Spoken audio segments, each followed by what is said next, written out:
Ewe mwanamke mwenzangu uliokuwa nyumbani, usikate tamaa. Jiamini. Site inakungojea.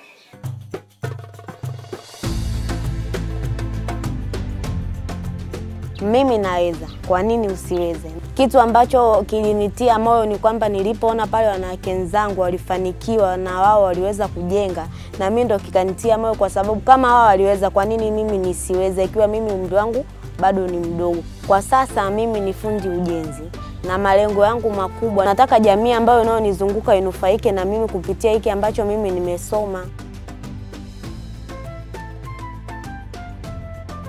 Kwa ukweli naishukuru sana TAWA. Imeweza kunipa uwezo wa kufanya mambo mengi. Hasa kuhusiana na ujenzi. Nimeweza kufyatua tofali, nimeweza jinsi gani ya kujenga, nimeweza jinsi gani ya kupaua, nimeweza jinsi gani ya kuskimu. Hata nikisema nikitoka hapa, nikienda kwenye jamii yangu, sitoweza kukaa tena kuanza kufikiria kazi ya kufanya.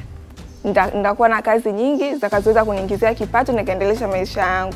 Hususan na hizi kazi za ujenzi zote ambazo zimetuzunguka katika jamii.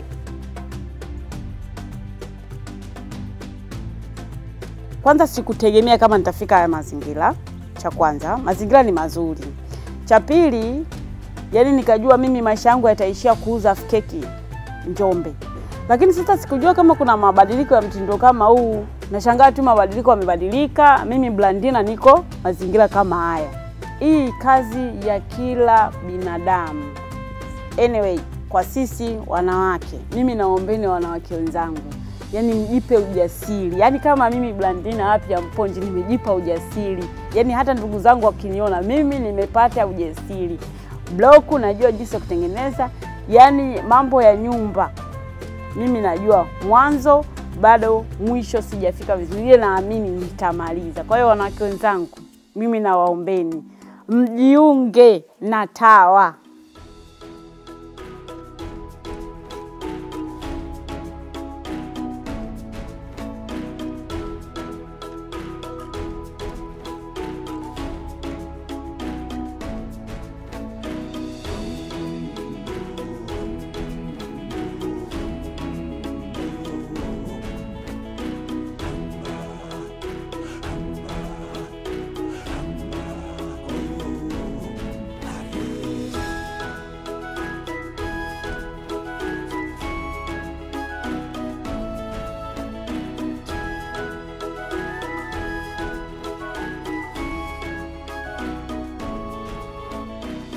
Kwa mafunzo haya niliyopata, natamani nikirudi kwenye jamii yangu niwafundishe vijana wenzangu jinsi nilivyopata na mimi mafunzo kutoka hapa TAWA, ili na wenyewe niwakomboe kutoka pale walipo mpaka nilipofikia mimi.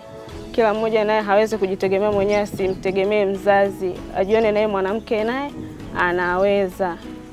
Na natamani nipate mashine yangu, tujifunze jinsi ya kufyatua matofali ya udongo ya bloku, tuuze pamoja ili tujikomboe katika maisha yetu.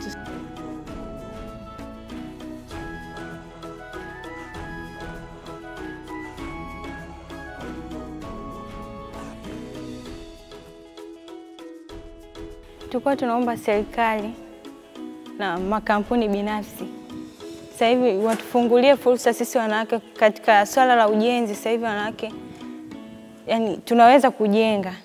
Mwanamke ukishajitoa, kwa hiyo unakuwa na ile moyo wa ujasiri unakuwepo nao. Ukishakuwa na moyo wa ujasiri, kwa hiyo vitu vingi unaweza kufanya.